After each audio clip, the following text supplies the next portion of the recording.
Hey boys and girls, Pastor Jamo here. Thank you so much for joining me today. Last week I said we were in Miss Donna's office. That was silly because I am in Miss Donna's classroom, the kindergarten life group for kids classroom, and we're borrowing her chairs. So thank you, Miss Donna. Today we're going to read another story in the Jesus Storybook Bible. Every story whispers his name. Last week we spoke about Isaiah and the letter that God gave Isaiah to tell others. Today, our story is about Daniel. Again, a true story that's found in the book of Daniel. And the title is Daniel and the Scary Sleepover. You may have heard this before. Things were not looking good for God's people. They had been captured and taken far from home. But now they were slaves of the king of Babylon. But God had not left his people. He was with them, and he was looking right after them. Daniel loved God and obeyed him. Now God made Daniel able to understand lots of difficult things. So it wasn't long before the king of Babylon noticed David. King Darius liked how clever Daniel was. So he made Daniel his most important helper of all and put him in charge of lots of other helpers. But the other helpers didn't like this. They wanted the king to like them best. They wanted to get rid of Daniel, so they spied on Daniel. They tried to find things wrong with Daniel, things that they could tell the king.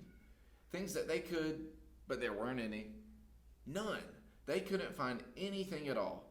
Except there was just one thing. Every day, 3 times a day, without fail, no matter what, Daniel went to his room, closed his door, and prayed. They smiled to themselves. Let's get the king to make a law. No one is allowed to pray to anyone except to the king. Daniel won't obey this law, and he will be punished. They were pleased with themselves for being so clever and hurried off to tell the king. The king liked their idea. He didn't know they were tricking him, so he made it into law. Everyone must pray only to me. If you don't, the lions will have you for their dinner. Daniel heard this. He knew it was wrong to pray to anyone except God. He had to do what God said, whatever it cost him, even if it meant he would die. So Daniel went to his room, closed the door, and prayed. Let's see what happens. That's just what the bad men knew Daniel would do.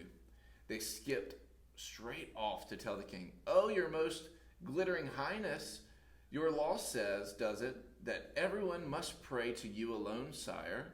The king said, "Yes." "Oh, mysterious brightness, then correct us if we're wrong, but it would seem Daniel is praying to God, not to you." The king was sad.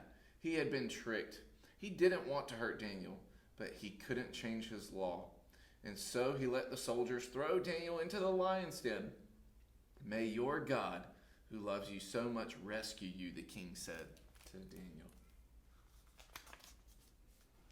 The king went back to his palace, but he didn't sleep that night, not a wink. He tossed and turned until finally, at the first glimmer of dawn, he leaped out of bed and ran straight to the den. "Daniel," he cried, "has your God rescued you?" "Yes," Daniel shouted. "God sent an angel to close the lion's mouth." And there, resting his head on Daniel's lap, was the biggest lion, purring like a kitten. The king brought Daniel out of the den. "Look," he said, "Daniel doesn't have a scratch." The king made a new law. Daniel's God is the true God, the God who rescues. Pray to him instead. God would keep on rescuing his people, and the time was coming when God would send another brave hero like Daniel who would love God and do what God said, whatever it cost him, even if it meant he would have to die. And together they would pull off the greatest rescue the world has ever known. Remember, that rescuer that was coming was Jesus. Thank you so much for reading our story today in the Jesus Storybook Bible. I hope you learned something new today, and I look forward to reading to you again soon.